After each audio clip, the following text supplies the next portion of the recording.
ପ୍ରତ୍ୟୁଷର କମଳରାଣୀଙ୍କୁ ସ୍ପର୍ଶ କରିବାର ସୌଭାଗ୍ୟ ସମସ୍ତଙ୍କର ନଥାଏ। କାହିଁକିନା ବହୁ ଜଣ ତ ସୂର୍ଯ୍ୟୋଦୟରୁ ବହୁ କାଳ ବିତିଗଲା ପରେ ହିଁ ବିଛଣା ତ୍ୟାଗ କରିଥାନ୍ତି। ମୁଁ ତ ସେଇମାନଙ୍କ ଭିତରେ ହିଁ ଯାଏ। କିନ୍ତୁ ପ୍ରଦୋଷର ସ୍ୱର୍ଣ୍ଣରାଣୀଙ୍କୁ ସମ୍ମୁଖୀନ କରିବାର ସମୟ ପ୍ରାୟ ଅଧିକଙ୍କ ପାଖରେ ଥାଏ। ଏମିତି ଏକ ସାୟଙ୍କାଳରେ ମନରେ କିଛି ଜିଜ୍ଞାସାକୁ ଗୁନ୍ଥି ମୁଁ ବସି ପଡ଼ିଲି ମୋର ପୁସ୍ତକ ଧରି ଜିଜ୍ଞାସାର ଅନ୍ତକୁ ଯିବା ପାଇଁ।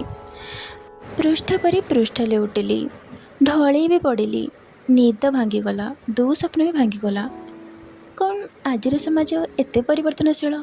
ଏତେ ସ୍ୱଳ୍ପ ସମୟରେ ସମାଜ ଏତେ ପରିବର୍ତ୍ତନ ହୋଇଗଲା ଯେ ଆଜିକାଲି କେଉଁଠି ଦୁର୍ଘଟଣା ଘଟିଲେ ମଧ୍ୟ ଲୋକମାନେ ସାହାଯ୍ୟ ତ ବହୁ ଦୂରରେ, କିନ୍ତୁ ଆହାପତି ବି କହୁନାହାନ୍ତି। କିଛି ତ ସ୍ତବ୍ଧ ପରିଦର୍ଶକ ପରି ଅନେଇ ରହୁଛନ୍ତି, ଆଉ କିଛି ତ ଛୋଟ ଚଳଚ୍ଚିତ୍ର ହିଁ ବନେଇ ଦେଉଛନ୍ତି।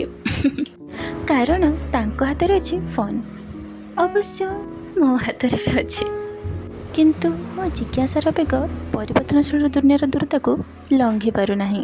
ପୁଣି କିଛି କ୍ଷଣ ପାଇଁ ଏମିତି ଅନୁଭୂତି ହୁଏ କି ମନୋବଳ ମାଧ୍ୟମରେ ପୁରାତନ ଏବଂ ନୂତନ ମିଶ୍ରିତ ସଠିକ୍ ଜିଜ୍ଞାସାକୁ ଜାଗ୍ରତ କରାଯାଇପାରେ। ଏହା ଅସମ୍ଭବ ତ ନୁହେଁ, ନା ହିଁ ଆମେ ଅସମର୍ଥ। ଆଉ ହଁ, ଫୋନ୍ ମାରାତ୍ମକ ହୋଇପାରେ, କିନ୍ତୁ ଏହା ଭାବ ପ୍ରକାଶ କରିବାର ଏକ ପ୍ରଧାନ ମାଧ୍ୟମ ପାଲଟିଗଲାଣି, ନୁହେଁ କି?